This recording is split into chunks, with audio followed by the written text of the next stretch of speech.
Muito bem, história da literatura pretensiosa. Romantismo, direto ao ponto. O romantismo nasce no final do século XVIII, aqui pelo Ocidente, entre Inglaterra e Alemanha. No caso brasileiro, vamos encontrar Gonçalves de Magalhães e, no caso português, Almeida Garrett. Todos eles no início do século XIX. O que há dentro do romantismo é a escola literária da nova classe média. A arte chamada de arte da burguesia. Então faça esse esquema de estudo pensando na literatura brasileira. 3 fases esse romantismo: o indianismo, o byronismo, o condoreirismo. Então faça o seu painel de estudo separando essas 3 fases. Gonçalves Dias, Gonçalves de Magalhães, predominantemente poetas na primeira fase, indianista, histórica, nacionalista. Na segunda fase temos Álvares de Azevedo, Casimiro de Abreu, Fagundes Varela, principalmente. Na segunda, chamada então de ultrarromântica, o destaque é mesmo o jovem Maneco, Álvares de Azevedo, Noite na Taverna, Lira dos 20 Anos, e a literatura de influência inglesa chamada de gótica então. E a terceira fase, Castro Alves, conhecido como poeta dos escravos, mas foi um pouco mais do que isso. É um poeta mais sóbrio, em que pese ter falecido com 24 anos de idade, deixou uma obra vasta, lírica, além, claro, dos seus textos Mauro Escravo e Navio Negreiro, mas também fez, como já se disse, obra lírica.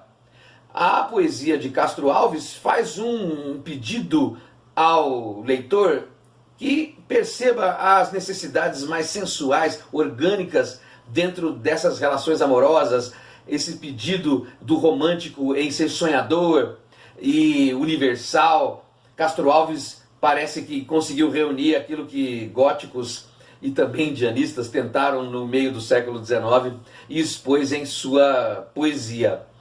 3 fases, de novo, indianismo, byronismo e condoreirismo. Dentro do nosso romantismo encontramos também a prosa. O destaque é mesmo José Martiniano de Alencar. Procurou fazer um projeto nacional, fazendo obras de caráter histórico, de caráter indianista e também romances urbanos, a moda então folhetinesca dos anos 1850, 60 e 70. Faça este painel dentro dos seus estudos. O romantismo sofre influência do final da Idade Média, no caso europeu, por conta das novelas de cavalaria, que vão resultar em obras como de Alexandre Dumas, Os Três Mosqueteiros, por exemplo, e Alexandre Herculano em Portugal. Enfim, no caso brasileiro, uma obra de caráter quase épico é o Guarani, e também um tanto de Iracema. Nos seus estudos não pode faltar essa questão que é a religiosidade, o nacionalismo, uma linguagem repleta de adjetivos e principalmente o platonismo, o sonhar, um tanto de sensualidade. Românticos brasileiros copiaram a expressão mais pesada, mas enfim, foram influenciados pelo estilo francês na produção de seus folhetins. Por que romance folhetim? Eram capítulos que estavam inclusos em publicações jornalísticas. Então os capítulos eram colocados a cada edição do jornal, e como uma novela de televisão do século 20 e 21, a cada período do jornal havia a sequência dos capítulos dos romances românticos brasileiros. Isso faz com que a preocupação com a construção do personagem fosse um pouco menor, os personagens chamados de planos, valorizando mais um tanto a atividade narrativa, as suas ações, do que preocupações psicológicas. Poucas críticas sociais, não é o peso do romantismo brasileiro valorizar questões de conflitos de classe, porque os românticos claramente escreviam para uma classe só, a burguesia, a alta burguesia, que tinham acesso às leituras. Lembra-se, estamos no século XIX.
Bom trabalho.